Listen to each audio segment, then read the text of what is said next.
नमस्कार, मैं Mithilesh sandy, Bilaspur Chhattisgarh mission hospital. मैं आपके सामने मिशन हॉस्पिटल की सच्ची घटना को रखना चाहता हूं, जो यहां पे हो रहा है, जो प्रशासन के द्वारा यहां कार्रवाई की जा रही है, उस बातों को मैं आपके सामने रखना चाहता हूं, ताकि आप तक हर एक बात पहुंच सके, जो सच्चाई है वो भी पहुंच सके, ताकि आप हमारा सपोर्ट कर सकें, हमारे लोगों के साथ हो सकें। और मैं चाहता हूं आप सभी लोग हमारे साथ हों, ताकि हमको आपकी सपोर्ट की ज़रूरत है। डायसिस के हर एक लोगों से मैं चाहूँगा कि वो भी हमारे साथ खड़े हों और यहाँ आके देखें क्या हो रहा है। प्रशासन रातों रात पूरी बिल्डिंग को ध्वस्त कर दी। मैं तो ज़्यादा नहीं बता सकता हूँ, मेरे जो लोग यहाँ रहते हैं उन पे क्या बीत रही है। मैं चाहता हूँ उनकी ज़ुबानी आप सुने। आज 6-6 महीने से लोग बैठे हैं, बेरोज़गार हो गए हैं और उनके घर में भी बात आ गई है टूटने की। मैं चाहता हूँ आप उनकी ज़ुबानी सुने, वो कितने तकलीफ़ में हैं।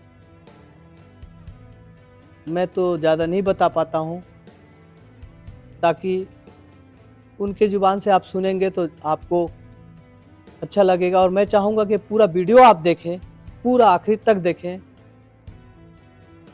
और हमारे साथ जो सहयोग कर रहे हैं नितिन लॉरेंस भाई, एनी टाइम हमारे साथ खड़े हैं, कोर्ट से लेके जो भी है सब सहयोग कर रहे हैं, यहाँ लोगों का भी सहयोग कर रहे हैं। हर एक बातों को आप देखें और सुने और उनके ज़ुबानी आप सुने। मैं क्या बता सकता हूँ, जो उनका दर्द वो खुद बता सकते हैं, जो उन पे बीत रही है। आज हमारा हॉस्पिटल कम से 100-150 साल पुराना हो गया है, उसको ध्वस्त कर दिए सरकार ने। आज हम कोर्ट में गए हैं, स्टे मिला हुआ है। आगे क्या होगा हम नहीं जानते, वो तो कोर्ट ही डिसाइड करेगी, लेकिन सच्चाई आप तक पहुंचनी चाहिए। बस आगे आप देखिए वीडियो। धन्यवाद।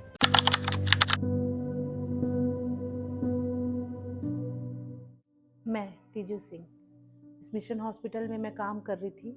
आज मेरे को यहाँ इस अस्पताल में लेबॉर्ट्री का काम करते करते मुझे यहाँ पे 20 साल हो गए। और मैं जो इस अस्पताल में आज यहाँ खड़ी हूँ, मैंने इस अस्पताल की बहुत सारी खुशियाँ, दुख, बहुत सी ऐसी चीज़ें देखी हैं जिसको मैं आज बयान भी नहीं कर पा रही हूँ। मेरे को तो समझ में नहीं आ रहा है कि मैं भी शुरू कहाँ से करूँ और कहाँ मैं ख़त्म करूँ।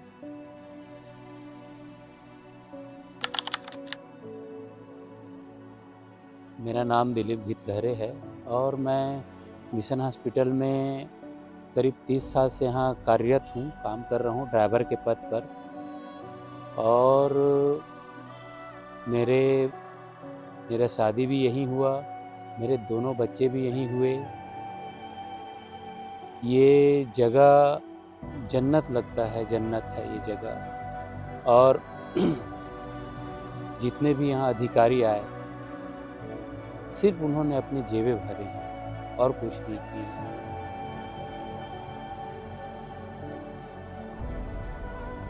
बिल्डिंग को ना तो कुछ मरम्मत कराए, ना कुछ किए।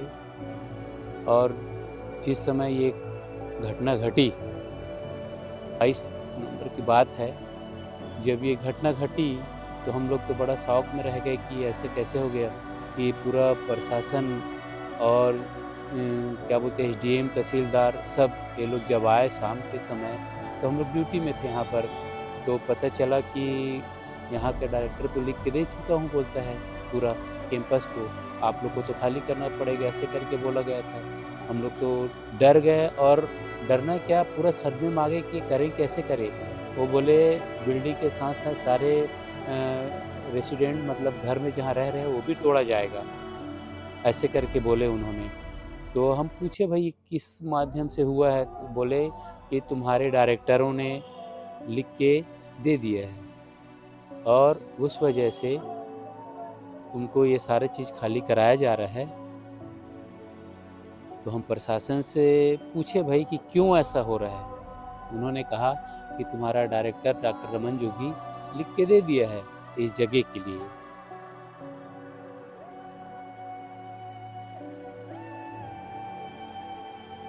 लोग सब यहाँ पर इकट्ठे थे। शाम को जब पूरे प्रशासन यहाँ पर घुसी है तो ऐसा लग रहा था कि अभी कभी ये कार्रवाई कर देंगे ऐसे करके। हम लोग सोचे कि ऐसा क्यों हो गया करके। तो फिर इसके बाद हम लोग छोटू भाई को, मिथिलेश सेंड्री को फ़ोन किए।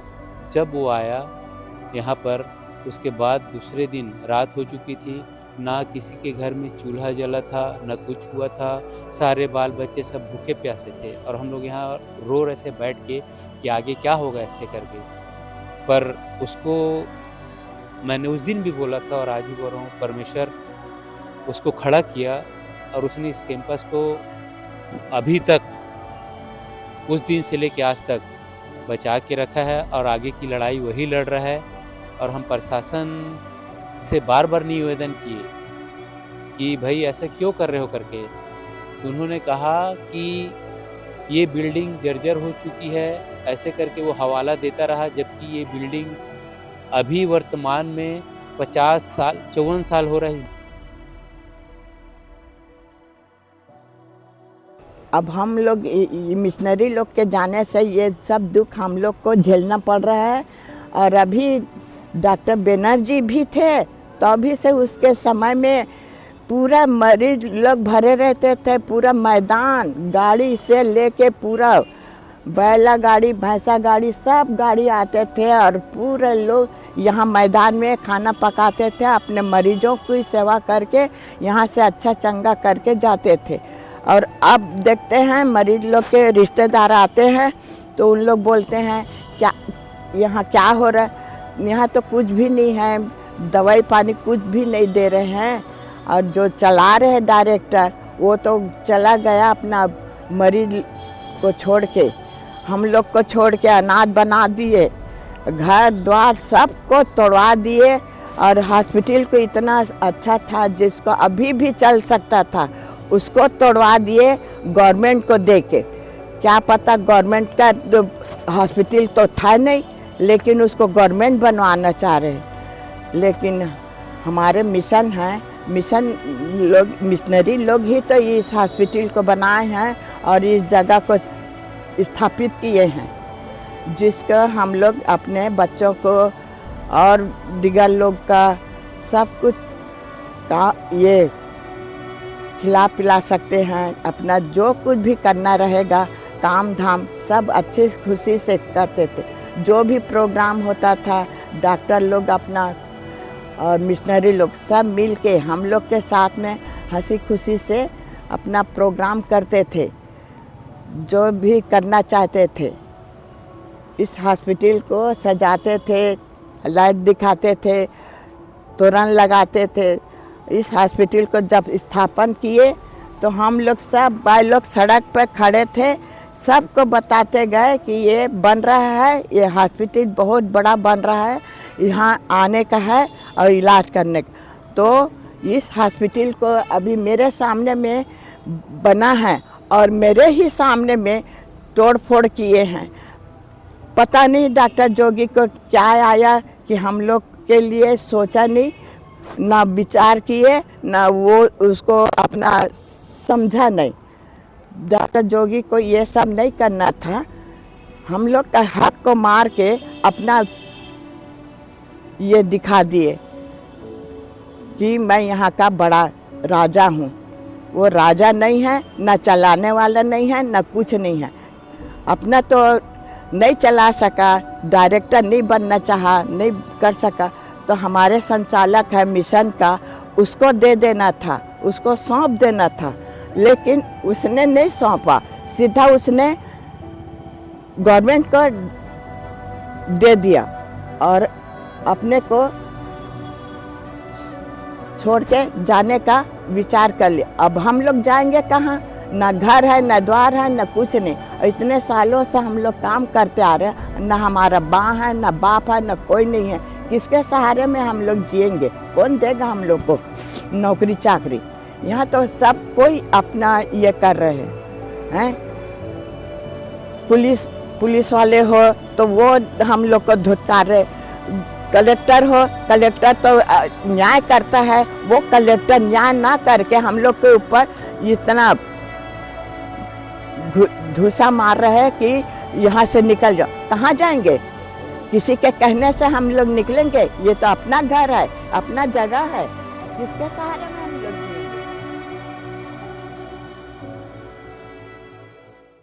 आज मैं आप लोग को अपने लैब में लेके आई हूँ, जहाँ मैं काम करती थी। ये वो जगह है जहाँ पे मैंने 20 साल काम किया है। ये जितने आप यहाँ पे देख रहे हैं सारी चीज़ें, यहाँ पे पूरे मेरे इंस्ट्रूमेंट्स, मशीन सब रखाए रहते थे। हम लोग यहाँ पे काम करते थे, पेशेंट आते थे।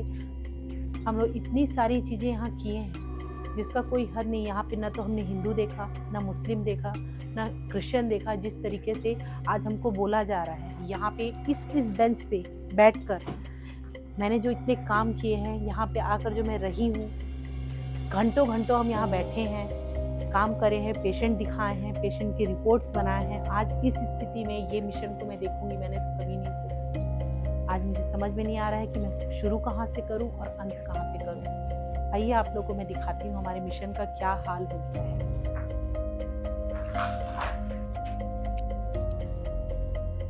आइए,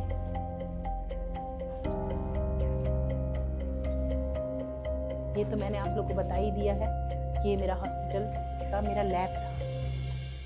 अब आइए इस तरफ से। पता नहीं मैं आप लोग को अच्छे से दिख रही हूँ कि नहीं दिख रही हूँ, या मेरा अस्पताल अच्छे से दिख रहा है कि नहीं दिख रहा है, लेकिन आप लोग जिसको इस सरकार ने कहा कि ये जर्जर भूमि, जर्जर बिल्डिंग, आप लोग खुद देखिए, एक नींव, इसकी एक छोटी सी दरार तक नहीं ला सके, उसकी बात कर रहे हैं इन लोग कि ये जर्जर है। आइए,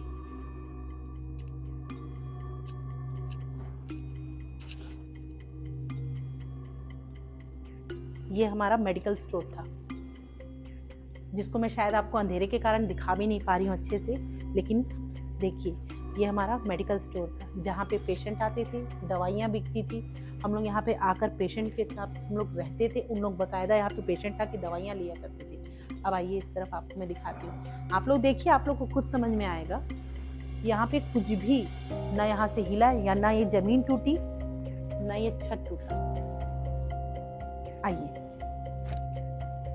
ये हमारे डॉक्टर्स के चैम्बर, एक एक करके इन डॉक्टरों को यहाँ से भगाया गया है, और भगाने वाला डॉक्टर रमन जोगी, और कोई नहीं, सिर्फ उन्होंने आज इस अस्पताल को जिस कगार पे आज लाया है, डॉक्टर रमन जोगी। ये मैं बोल रही हूँ, तीजू सिंह। आइए,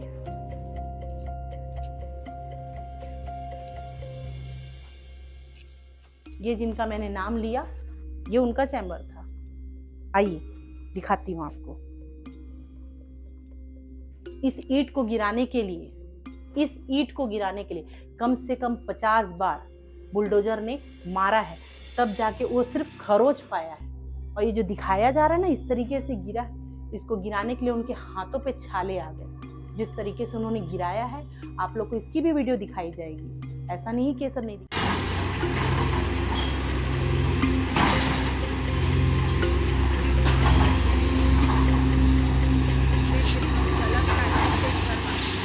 जाएगा। ये चैम्बर में आप देखिए, कुछ नहीं हुआ है। जर्जर, इसको जर्जर बोलते हैं, तो फिर सिम्स को क्या बोलेंगे? आइए,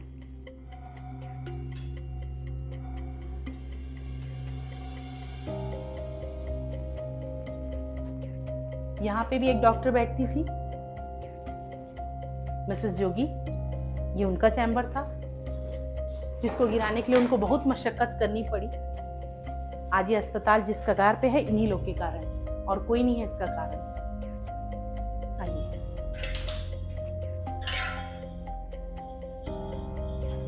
ये हमारा ओपीडी, जहाँ पे पेशेंट बैठते थे, यहाँ पे पेशेंट बैठकर देखते थे, दिखाते थे। यहाँ पे सारी सुविधाएं थी, यहाँ पे हर चीज की सुविधा थी। जो बोला जा रहा है ना यहाँ सुविधा नहीं थी, यहाँ बाकायदा हर चीज़ की सुविधा थी। 22 अगस्त जिस दिन ये डेट हुआ, यहाँ पे आकर जिस दिन सरकार ने इसको अपने कब्जे में लिया, उस दिन भी हम यहाँ सुबह पेशेंट दिखाए हैं।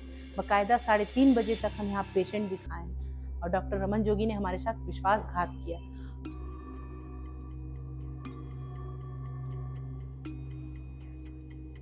आज यदि मेरा भाई मिथिलेश सेंड्री यदि हम लोग के साथ खड़ा नहीं होता तो शायद आज हम लोग इस कंडीशन में यहाँ तक पहुँच नहीं पाते। आज 19 तारीख को जिस दिन हमको ये पता चला, 19 अगस्त जिस दिन हमें ये पता चला कि ऐसा हमारे साथ होने वाला है, हमने पेपर में पढ़ा, हम बाकायदा हमारे सर के पास गए, डॉक्टर रमन जोगी के पास। उन्होंने बोला तुम लोग को टेंशन लेने की जरूरत नहीं है, कुछ नहीं होगा।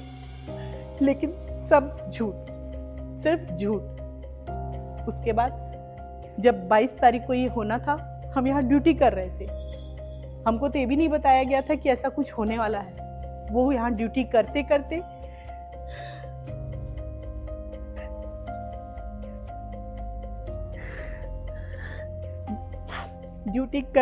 वो यहाँ से गए। उन्होंने सरकार को लिख कर दिया कि मैं यह अस्पताल को, इस अस्पताल के सारे सामान को, सभी चीजों को वो यहाँ पे सौंप देंगे। किसके भरोसे, क्यों और किस लिए? उनको क्या हक था ये सब करने का? हमारे भविष्य के साथ उनको खेलने का क्या हक था? यदि उस दिन मिथिलेश भाई नहीं होते तो हम लोग क्या करते? आए, जैसे उन्होंने यहाँ पे सौंपा, जैसे उन्होंने इस चीज को सौंपा, तुरंत मैंने मिथिलेश भाई को फोन लगाया, भैया जल्दी आइए, जल्दी आइए, देखिए क्या हो रहा है, जोगी सर क्या कर रहे हैं मुझे समझ नहीं आ रहा, जल्दी से आइए। तो वो यहाँ से दूर, कितना किलोमीटर बोलूं मैं आप लोग को, आप लोग भी जानते हैं मिथिलेश भाई कौन है करके, मिथिलेश सेंड्री की बात कर रही हूँ। वो यहाँ से मुक्का में रहते हैं, मुक्का से दूर, यहाँ सिर्फ 10 मिनट में वो गाड़ी चलाकर किस तरीके से आए होंगे, किस हाल में आए होंगे, आप उस चीज़ को समझिए। वो आए तो हम लोग के में धैर्य आया, धीरज आया।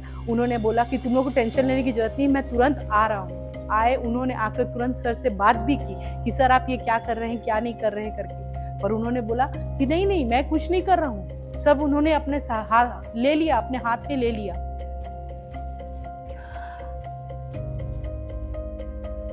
लेकिन भाई, मिथिलेश भाई जो उस चीज से टूटे नहीं, जो डरे नहीं, वो खड़े रहे, हम लोग के लिए खड़े रहे, हमारे लिए खड़े रहे, हम 20 परिवार के लिए वो यहाँ खड़े रहे।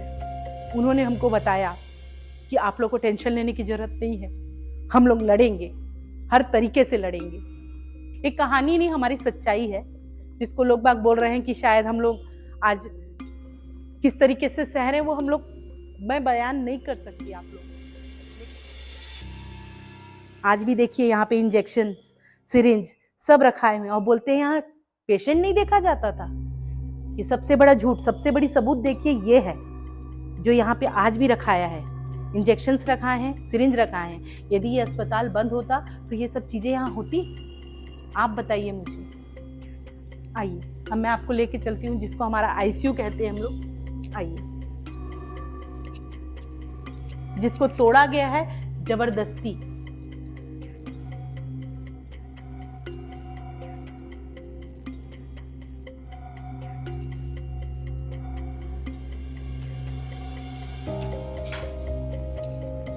ये है हमारा आईसीयू, जिसको यहाँ पे पेशेंट यहाँ पे एडमिट किया जाता था, जिसको गिराने के लिए उनको कितनी मशक्कत करनी पड़ी वो हम जानते हैं। आप लोग देख सकते हैं किस तरीके, यहाँ पे तो पूरे सामान, सब चीजें थी, सब सामान सहित उन्होंने इस चीजों को सरकार ने किया। आज हमारा जो पूरा सामान यहाँ नुकसान हुआ है, कौन ऐसा करता है? पहले नोटिस दिया जाता है, उसके बाद ये सब चीजें होती, लेकिन हमको किसी प्रकार की कोई नोटिस नहीं मिली। आप बताइए, क्या ऐसा हो सकता है? कहीं पे भी इस तरीके से कर सकते हैं? आज यदि मिथिलेश भाई हमको यदि डायसिस के बारे में नहीं बताते, और डायसिस के जरिए यदि हम नितिन भैया को नहीं जानते, नितिन लॉरेंस जो आज हमारे यहाँ के डायरेक्टर तो हैं, पर उनको भी वो पद नहीं दिया जा पा रहा है, उनको भी बोला जा रहा है, कई दबाव उनके ऊपर, मिथिलेश भाई के ऊपर है, फिर भी वो बिना डरे, बिना सहमे, बिना किसी चीज के आज हमारे साथ अभी भी खड़े हैं। और वो हमको बाकायदा बोलते हैं कि हमारे साथ वो हमेशा खड़े रहेंगे। उनके भी परिवार है, उनके भी बच्चे हैं, दिन दिन रात रात वो हमारे साथ यहाँ पे रहते हैं, उतने दूर से आते हैं, हमारे साथ यहाँ रहकर भूखे प्यासे हमारी मदद करते हैं। क्यों? उनको क्या जरूरत? उनको किसी चीज की जरूरत नहीं है, लेकिन सिर्फ वो हमारे लिए वो आते हैं, क्योंकि हम 20 परिवार यहाँ रहते हैं। उनका कहना है कि तुम्हारा भविष्य, तुम्हारी नौकरी और तुम्हारा घर मैं बचा लूं, मेरे लिए परमेश्वर है। ये मेरा भाई मिथिलेश सेंड्री बोलता है, ये नितिन भैया बोलते हैं। ये आज हमारे लिए खड़े। आज ये नहीं होते तो हम लोग किस कगार पे रहते? हम लोग को खुद को नहीं। मेरे आंसू आ जा रहे, पर मैं लाना नहीं चाहती आप लोग के सामने, क्योंकि ये आंसू बुज़दिलता की एक निशानी है। पर मैं क्या करूं? मैं कुछ नहीं कर सकती। मेरा ये अस्पताल को मैं इस तरीके से देख रही हूं तो मुझे सहन नहीं होता। वो बच्चे आकर हमको बोलते हैं, चाची डरो मत, भाभी डरो मत, दीदी डरो मत। हम लोग सब हैं ना, क्यों डरते हैं? उन लोग हमारे साथ यहाँ खड़े होते हैं, रोते हैं हमारे साथ, हंसते हैं हमारे साथ। हर चीज में हम लोग फिर से खड़ा करेंगे इस अस्पताल को चाची।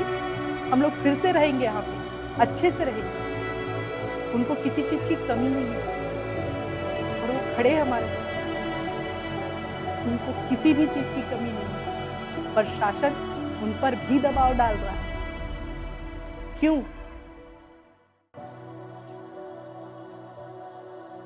आइए आपको सबसे अच्छी चीज दिखाती हूँ। ये हमारे ओटी का सामान है। देखिए किस तरीके से पड़े हुए हैं। इस तरीके से उन्होंने किया और बोलते हैं इसको जर्जर। आप ऊपर भी देखिए, सामान सहित सारी चीजें यहाँ लगी हुई हैं। और ये जो सामान है 1-2 रुपए की नहीं है, आप भी जानते हैं। और ये सारी चीजें यहाँ पड़ी हुई हैं। क्यों नुकसान हुआ इन सबको? किसका लाभ था इससे? हम ये जो स्टाफ यहाँ काम कर रहे थे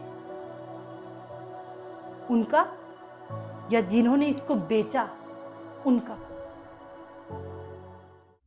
आइए मैं अपना ओटी बताती हूँ। ओटी का हाल आप देख लीजिए। ऐसा नहीं था, बहुत अच्छा था हमारा ओटी। ये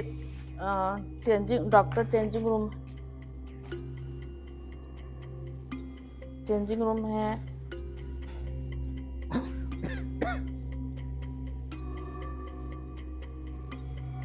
आइए मैं दिखाती। ये हमारा आई ओटी था। फिर बाद में इसको ड्रेसिंग रूम बना दिए। आइए देखिए, पूरा सब सेटअप तैयार था। एसी भी था, डिफिब्रिलेटर भी था, सीआर में भी था, और हर इंस्ट्रूमेंट था हमारे यहाँ। यहाँ पर 10-10 ऑपरेशन आई के हुआ करते थे। इसी टेबल पे नहीं, टेबल तो भी चेंज हो गया है। यहाँ पर बहुत सारे डॉक्टर, नामी गिरानी डॉक्टर, हमारे डॉक्टर एलसी मंडरिया आके आई का ऑपरेशन करते थे। और वो भी एक दिन में 10-10 ऑपरेशन हुआ करते थे। 4-5 सुबह के टाइम में हो जाता था और फिर 4-5 शाम को रात में होता था। आइए बताती हूँ। और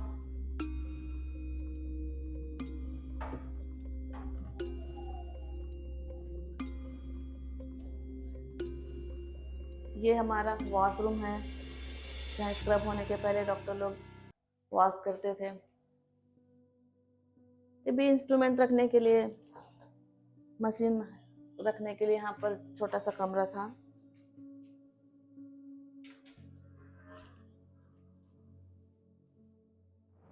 हमारा मेन ओटी है, मेजर ओटी, जहाँ हर प्रकार का ऑपरेशन मैंने कराया है डॉक्टरों के साथ मिलके। मैं ओटी स्टाफ हूँ, इसलिए मैं खुद कराती थी। ये चारों तरफ से ढका हुआ था और बीच में एक टेबल था। लाइट ऊपर, ये देखिए यहाँ पर लाइट लगा था। डिफिब्रिलेटर उस जगह में रखा था। सीआर में इधर रखा था। ओटी टेबल था, कॉटरी मशीन थी, और सारे इंस्ट्रूमेंट यहाँ पर हम लोग रखते थे। ऑटोक्लेव का मशीन वहाँ पर है। देखिए आज क्या कर दिए हमारे अस्पताल को, हमारा ओटी को तोड़ दिए। ऐसा नहीं था हमारा अस्पताल। कितना जेसीबी से मारे हैं, पोकलेन से तोड़े हैं, तब जाके हमारा अस्पताल के ये पिलर को तोड़ पाए हैं। फिर भी देखिए कहीं पर क्रैक भी नहीं दिख रहा होगा। देखिए इतना मजबूत, फिर भी पता नहीं क्यों शासन इसको जर्जर घोषित करा। आज तक समझ में नहीं आया। अस्पताल को देख के तो हमारा रूह कांप जाता है, आंसू निकलता रहता है। हम लोग को न खाने में चैन है न रहने में, बस हमारा ध्यान इधर ही अस्पताल में ही लगा रहता है कि क्यों तोड़ दिया अस्पताल परिसर।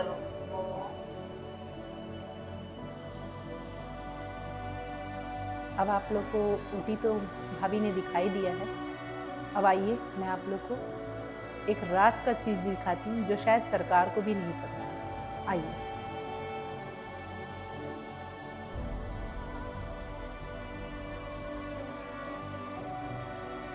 ये सारी तो है ही बिल्डिंग जहाँ हमारा काम होता था।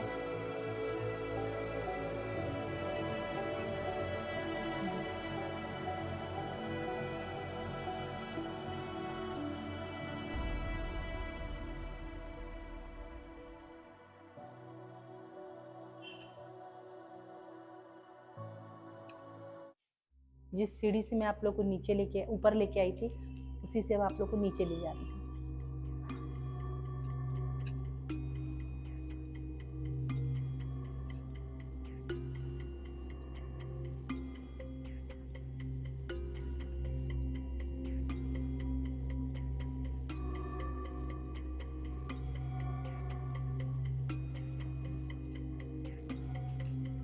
शायद आप लोग को लगा होगा कि हमारा सिर्फ 2 मंजिल ही है करके, लेकिन आइए अब मैं आपको दिखाती हूँ जिसको मैंने आप लोग को कहा राज की बात।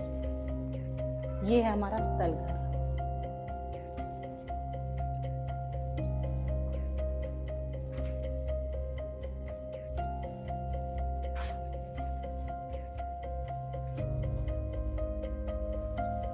जिसके बारे में शायद सरकार को भी नहीं पता। देखिए,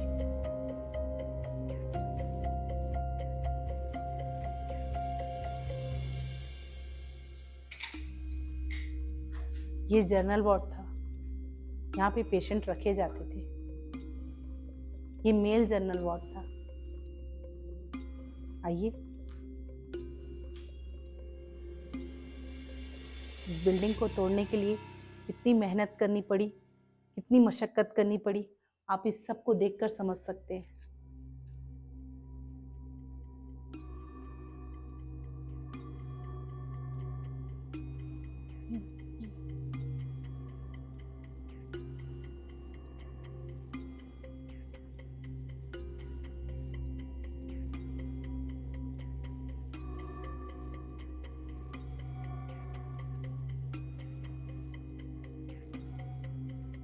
ये बिल्डिंग आपको कहाँ से जर्जर दिखती है, आप बताइए, और मुझे सरकार जवाब दे ये कहाँ से जर्जर है। आज भी इसको तोड़ने के लिए उनको कितनी मेहनत करनी पड़ेगी और कितने और बुलडोजर लाने पड़ेंगे, ये आप देखिए। आइए,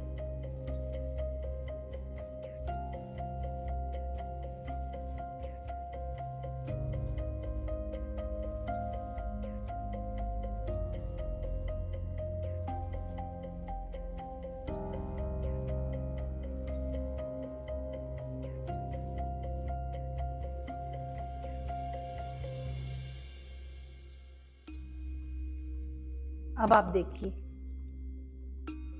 ईंट से ईंट तोड़कर इस अस्पताल को गिराने की जो कोशिश की गई, जिसके सिर्फ पीछे के एक हिस्से को हल्का सा, क्या बोलूं उसको, मामूली सी खरोच, बस और कुछ नहीं। इसे देखिए, ये आज भी वैसे ही खड़ा है जिस तरीके से खड़ा है।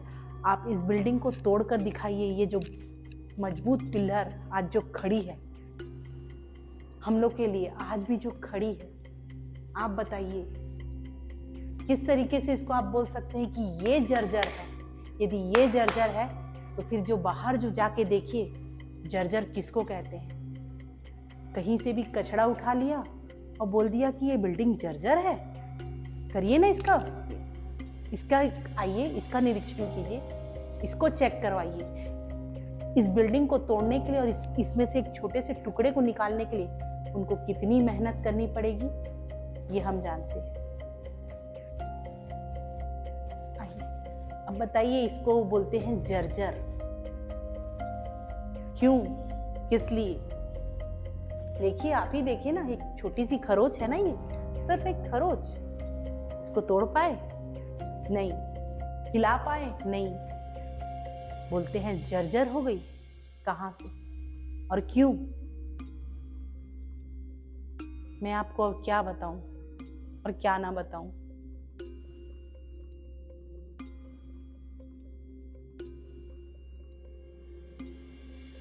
ये सब तो दिखा दिया। अब चलिए, लैब और एक्सरे रूम, सोनोग्राफी रूम, ये तो बची हुई है ना। चलिए।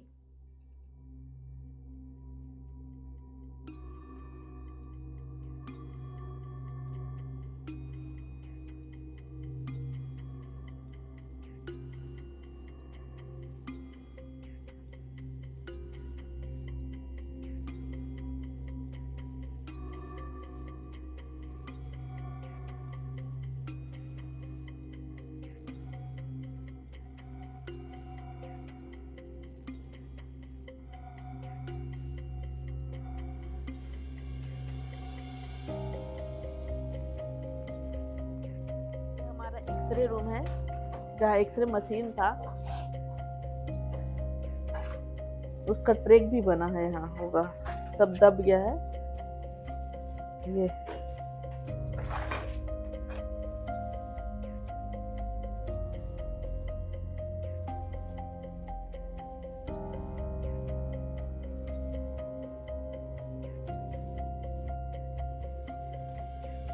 यहाँ सब थे x ray machine, portable x ray machine भी था, बड़ा वाला फिक्स वाला भी था यहाँ पर, और सीआर में भी था। जिसको बेच खाया, सिर्फ बेच खाया उस इंसान ने, सिर्फ अपने स्वार्थ के लिए। उसका स्वार्थ, जिसमें उसने एक बार भी ये नहीं सोचा कि हम लोगों का क्या होगा, जो हम उसके साथ हर कदम में खड़े रहे, हर जगह खड़े रहे, लेकिन उसने एक बार भी हमारे लिए नहीं सोचा, सिर्फ अपना स्वार्थ देखा।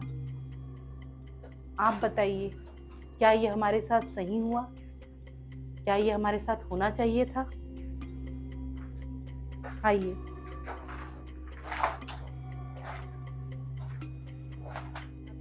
चीज तो मैं नहीं बता पाऊंगी, कुछ चीजें आप भी बताइए। आइए मैं आपको बताती हूँ। ये हमारा 18 नंबर पेशेंट रूम था, बाजू में 19 नंबर है।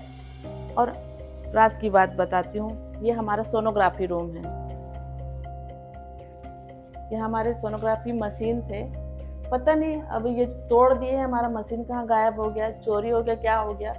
ना सरकार देखने आती है और ना हम लोग यहाँ आ सकते हैं, और बाहर से कई चोर लोग चोरी करके हमारे सब सामान को लेके जा रहे हैं। इसी बीच में पता नहीं सरकार बेच दिया कि चोर करके ले गया, हमको ये समझ में नहीं आ रहा है।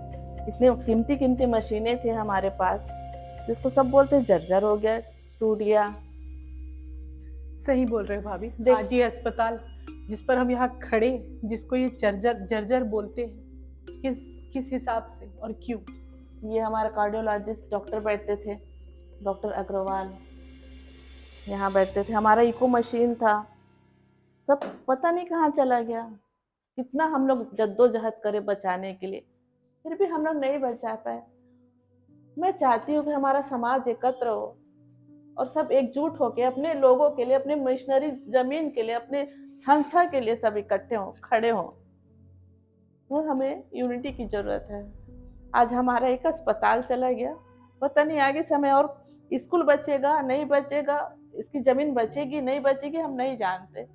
मैं चाहती हूँ इस फिल्म के माध्यम से, मैं चाहती हूँ कि आप लोग सपोर्ट कीजिए, साथ में आइए, एक दूसरे का सहारा बनिए। अगर आज एक छोटा सा हमारा छत्तीसगढ़ बिलासपुर का छोटा सा अस्पताल, छोटा भी नहीं है, हमारे उस टाइम में बहुत बड़ा अस्पताल था, बहुत दूर से बॉम्बे तक से अस्पताल में आते थे इलाज कराने के लिए, जाना माना अस्पताल था। जो बड़े बुजुर्ग होंगे उनको अभी भी ये पता है।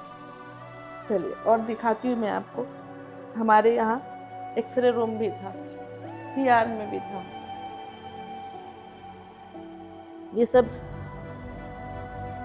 ये रिसेप्शनिस्ट बैठती थी यहाँ पर, यहाँ इस जगह में हमारे कैशियर जी बैठते थे जहाँ हम लोग बिलिंग के लिए आते थे।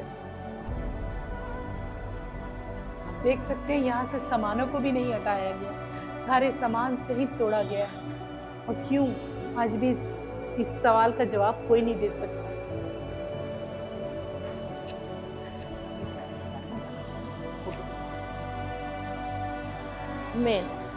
मेन हमारा यहाँ पर यीशु पापा का फोटो बना था, पता नहीं किस जमाने से बना था।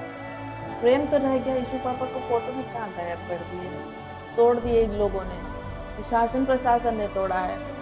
बस वो अपना ही देखते हैं। हम लोग का ईश्वर नहीं है क्या? हमारा तो जीवता ईश्वर है।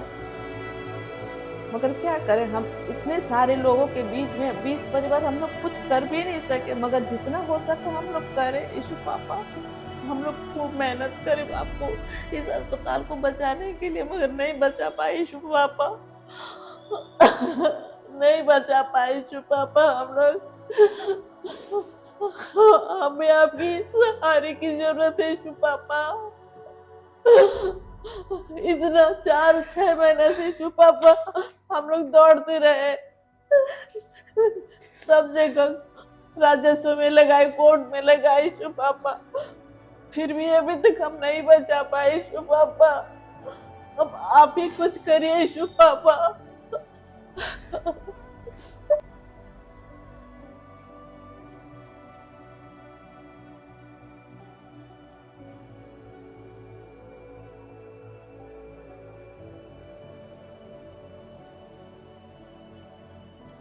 नमस्कार, मैं अरशद हुसैन, निवासी मिशन हॉस्पिटल बिलासपुर छत्तीसगढ़ से आपसे एक आग्रह करना चाहता हूँ। मैं मिशन हॉस्पिटल निवासी जो कि यहाँ पे 45 साल से निवासरत हूँ, और मैं आपसे निवेदन करना चाह रहा हूँ, ये ज़मीन हमारी खरीदी हुई है।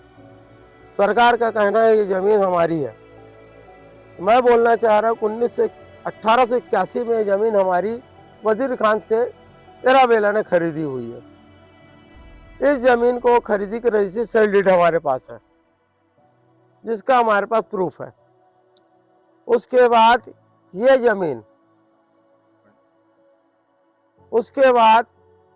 ज़मीन हमने अपने स्वास्थ्य सेवाओं के लिए यूज़ की। सरकार ने इस ज़मीन को 1924-25 में नजुल में चढ़ा दी। मैं पूछना चाहता हूं सरकार से कि ये ज़मीन 1924-25 में कैसे नजुल में चढ़ी, जिसकी मेरे पास टोटल डॉक्यूमेंट्स हैं, जो कि ज़मीन हमारी खरीदी हुई है, बाकायदा सेल डीड है हमारे पास। तो मैं सरकार से पूछना चाहता हूँ ये नजुल में कैसे चढ़ी, मुझे सिर्फ उसका जवाब चाहिए, पहला सवाल। दूसरा सवाल ये रहा मेरा कि मिशनरी एक स्वास्थ्य और सेवा केंद्र है, इसमें किसी प्रकार का भय और किसी प्रकार का लोभ और लाभ नहीं रहा। हमने अपना जीवन यहाँ पे लोगों की सेवा में गुजार दिया। आज मैं लोगों से पूछना चाहता हूँ, सरकार ने ये ज़मीन अपने नाम में चढ़ा ली है, तो क्यों चढ़ाई, किस वजह से चढ़ाई, ये मैं नहीं जानता। वो सरकार अपने प्रूफ दे। दूसरी चीज, एक भरे हॉस्पिटल को 20 शहर से तोड़ा गया। आज से मैं आप लोगों से आग्रह करना चाहता हूँ, 2019 में हमारे यहाँ कोरोना काल आया था, उस विषय पे लोगों को हॉस्पिटलाइज ना की मेडिकल सर्विस मिल पा रही थी। आज सरकार ये कर रही है कि यहाँ पे गार्डन ऑक्सीजन बनाना चाह रही है। कल को किसी प्रकार से किसी तरीके से कुछ विपत्ति आ जाए तो क्या सरकार लोगों की आम जनता को गार्डन में सुलाएगी या एटोटोरियम में सुलाएगी? इसी चीज को मैं आप लोग से आग्रह करना चाहता हूँ कि आप सही तरीके से न लें और हमारे पास पूरी चीजों को डॉक्यूमेंट्स है, हम लड़ने के लिए तैयार हैं। दूसरी चीज, प्रशासन हमारा सुनने को तैयार नहीं है। जिसमें साफ नाम लूंगा, कलेक्टर, निगम आयुक्त प्लस नजुल अधिकारी सुनने को तैयार ही नहीं है। जिनका शब्द है मैं ही कोर्ट हूं, मैं ही जज हूं। किसी प्रकार का डॉक्यूमेंट नहीं दिखाया गया, हमें किसी प्रकार का आदेश नहीं दिखाया गया और इन्होंने बिल्डिंग को तोड़ दिया। जबकि किसी बिल्डिंग को तोड़ने के लिए, किसी चीज को डिसमेंटल करने के लिए कोर्ट का आदेश होना बहुत ही जरूरी है। इन्होंने किसी प्रकार का आदेश नहीं दिखाया। मैं चाहता हूं हमारी बिलासपुर की जनता, अन्यथा पूरे देश की जनता साथ में खड़े होकर चीज का समर्थन करें। आज ये हमारे साथ हुआ है, कल किसी के साथ भी हो सकता है। आज शासन प्रशासन की बात मैं नहीं करता, आज शासन किसी और का है, कल शासन किसी और का है। ये निरंतर चलता रहेगा। तो आपसे निवेदन है, हमारा साथ दीजिए, सही का साथ दीजिए और सहयोग करिए। मैं आप सभी को धन्यवाद देता हूं जो इस दुख की घड़ी में हमारे मिशन परिवार के साथ एनी टाइम खड़े थे। उस सबको धन्यवाद देता हूं जो हमारे दुख सुख में सहयोग दिए और कोर्ट से लेके हर जगह सहयोग दिए। जैसे नितिन लॉरेंस भाई, जयदीप भाई, संदीप भाई, ये सबका धन्यवाद देता हूं। और मिशन परिवार को भी मैं धन्यवाद देता हूं जो रात दिन एक करके हमारे साथ खड़े हैं। केस से लेके हर चीज़ में हम लड़ रहे हैं, हमारे साथ खड़े हैं। उन सब भाइयों को धन्यवाद देता हूं। आगे भी मैं सबसे अपील करता हूं कि हमारे साथ खड़ी होइए ताकि हम आगे केस को लड़ सकें। धन्यवाद।